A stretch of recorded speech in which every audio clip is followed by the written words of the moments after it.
Hello everyone, आप सभी का स्वागत है एक नए एनसीईआरटी शॉर्ट वीडियो में। आज का टॉपिक है राइबोसोम्स। राइबोसोम्स जो है वो हमारा एक नॉन मेम्ब्रेनस ऑर्गेनेल्स है, दोनों प्रोकैरियोट्स और यूकैरियोट्स में प्रेजेंट होता है। काफ़ी इंपॉर्टेंट यहाँ से क्वेश्चन आता है, ठीक है। और ये ग्रैनुलर स्ट्रक्चर है जिसे हम एंडोप्लाज्मिक रेटिकुलम में भी पढ़ चुके हैं कि ये ग्रैनुलर स्ट्रक्चर है, ठीक है। और ये प्रोकैरियोट्स के अंदर 70S टाइप होता है और यूकैरियोट्स के अंदर 80S टाइप होता है। और ये जो 70S और 80S है ये इनके साइज के बेसिस पे है। एक जो है वो लार्जर है थोड़ा सा और एक है जो स्मॉलर है। इनकी भी फर्दर सब यूनिट्स होती हैं। 70S वाले की जो सब यूनिट्स होती है वो होती है 50S एंड 30S, और 80S वाले की सब यूनिट्स होती है 60S एंड 40S। इन सब यूनिट्स को अलग अलग भाई बड़ा छोटा बताया कैसे गया है, जो सब यूनिट का नंबर जितना है वो उतनी ही बड़ी है।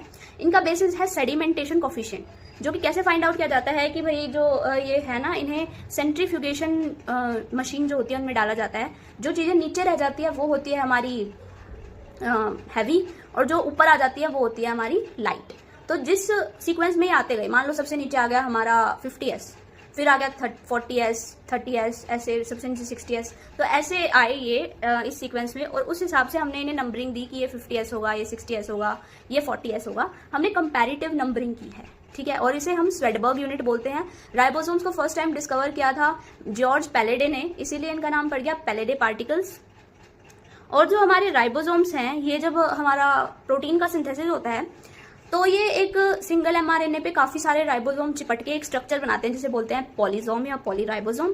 और इनका रोल होता है किसमें, डीएनए मतलब प्रोटीन सिंथेसिस में, और रेप्लिकेशन करने में, ट्रांसक्रिप्शन, ट्रांसलेशन, सब में रोल होता है। यानी कि ये प्रोटीन फॉर्मेशन में बेसिकली हेल्प करता है। एक एक आरएनए प्रोटीन उठा के लाता है और चेन की वो फॉर्मेशन कर देता है, ठीक है। इसके बारे में हम डिटेल में पढ़ेंगे प्रोटीन फॉर्मेशन के बारे में इन क्लास 12, जिसके अंदर हमारे पास डिटेल्ड ट्रांसक्रिप्शन का प्रोसेस आएगा, जिसमें राइबोसोम्स जो है वो एमआरएनए के साथ अटैच होके पॉलीसोम, एक्सॉन, इंट्रॉन्स, इन सब के कॉन्सेप्ट्स के बारे में आपको पता चलेगा।